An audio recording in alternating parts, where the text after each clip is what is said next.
представляем большой категории 57 килограммов. Дорогие друзья, сравнение синий угол. Представляет Узбекистан. Ему 18 лет, метр 65 сантиметров, вес 57 килограммов ровно. Это профессиональный дебют бойца. Представляет спортивный клуб Тимур Андижан, Узбекистан. Шейх-Мухаммед Мамасидиков.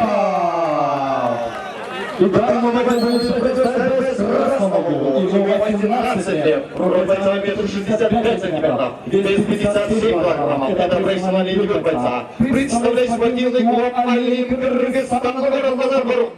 Джахир Ашрамов. Давайте заслужили.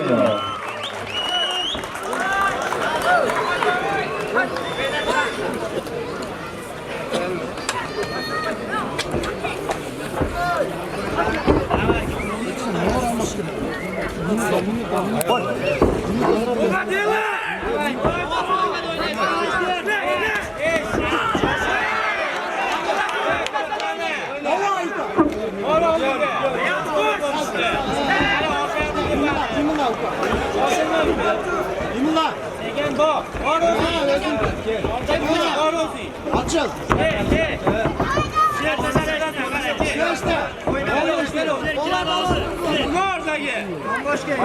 Ayağı be. İşte koy.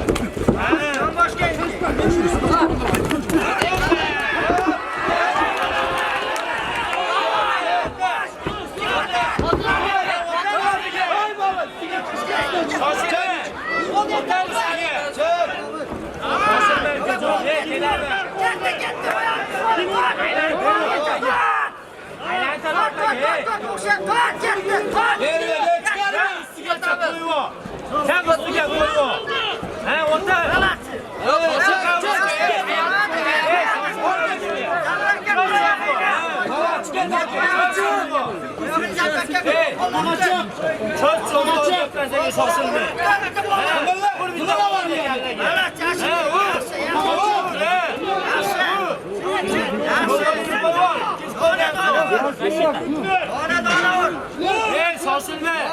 Geç. Hadi.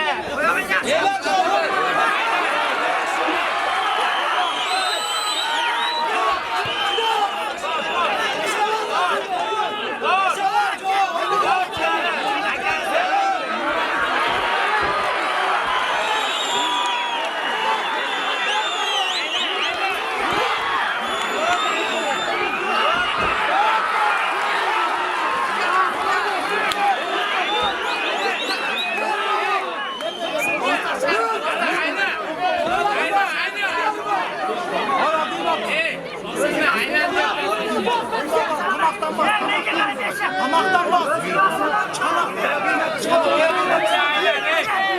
Hamaktan bak. Hamaktan bak. Başını götür. Başını götür.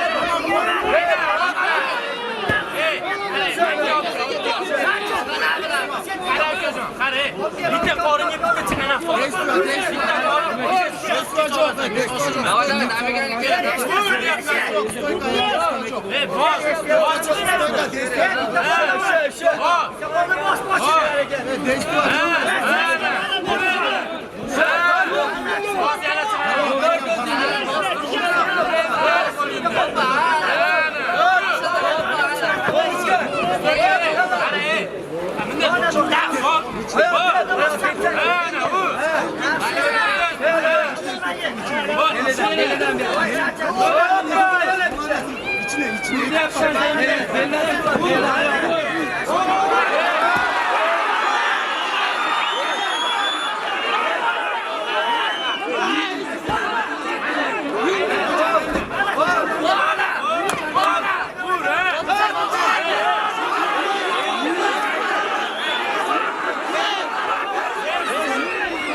Поклонник смешно генерал в этом бою, в первом раунде. Боевым приемом ногу победу одержал боец из Красного. Джабер